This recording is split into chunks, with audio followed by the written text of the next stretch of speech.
Hello everyone and welcome to the Pinoy Tech Tips channel. If you missed the first part of this tutorial, make sure to watch that first because we already covered some of the most important safety tools built into the Galaxy S26 series. Now we'll continue setting up the remaining safety and emergency features so your phone is fully prepared when you actually need it most. To begin, swipe up to launch the apps tray, then tap the gear icon to open settings. Scroll down, then tap Safety and Emergency. Here, you'll see all the remaining safety features we haven't covered yet, including driving mode, emergency location service, wireless emergency alerts, earthquake alerts, and more. Since we already discussed the first half in the previous video, let's continue with silence notifications while driving. Tap it to open the driving mode settings. Here, you'll see the option to turn on driving mode immediately. Just tap Turn On Now if you want your phone to reduce distractions while you're driving.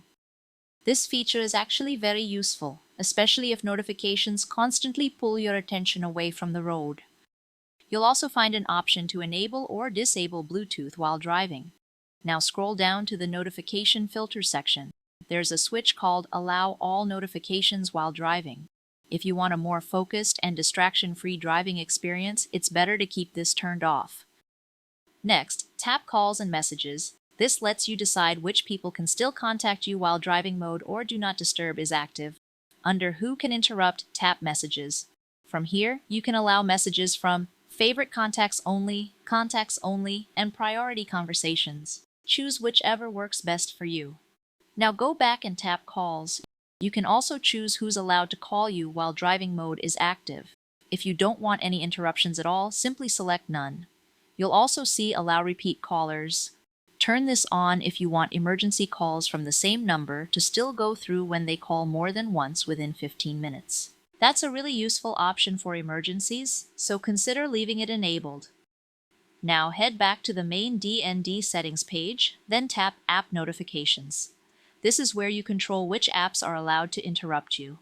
Tap the gear icon beside selected apps to manage them individually. For example, if you tap the Messages app, you can allow or block incoming messages, notifications, and background activity. For the phone app, you can manage missed calls and voicemail notifications. Keep in mind that available settings may vary depending on the app. If you want to add more apps, tap Add Apps, then follow the on-screen instructions. Otherwise, you can simply choose None to completely block app interruptions while driving mode is enabled. Now let's move to alarms and sounds. Go back, then tap Alarms and Sounds. Here you can decide whether alarms, reminders, events, media sound, and touch sounds are still allowed during Do Not Disturb mode. Just toggle the switches on or off depending on your preferences. Once you're done there, go back again and tap Display Settings under More Settings. This section changes how your screen behaves while DND mode is active. For example, turn on grayscale to make the screen black and white. Turn on Keep the Screen Dark to disable Always on Display. Enable Dim the Wallpaper to reduce brightness. And lastly, turn on Enable Dark Theme for a more comfortable viewing experience, especially at night. These settings may seem small, but they actually help reduce distractions and make your phone less visually overwhelming while driving or resting. Now tap Do Not Disturb at the top. Here, you'll find even more controls for notifications and screen behavior. You can hide full screen notifications, prevent the screen from waking up, hide app icon badges, hide status bar icons, disable pop-up notifications, as well as hide notifications from the pull-down panel. Just turn the switches on or off, depending on how strict you want DND mode to be. Now here's something a lot of users overlook.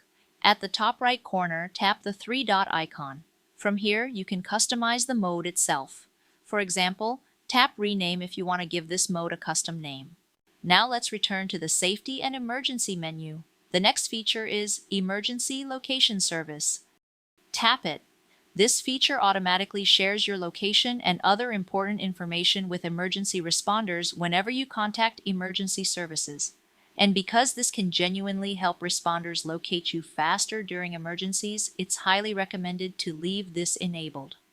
Now go back and tap Wireless Emergency Alerts. Make sure the Allow Alerts switch is turned on. This lets your phone receive important emergency broadcasts like extreme threats, severe threats, Amber Alerts, and Test Alerts. You can turn individual alert types on or off based on your preference. There's also an emergency alert history section where you can review previous alerts received on your phone. Now scroll down to Alert Preferences. Here, you can configure how alerts behave.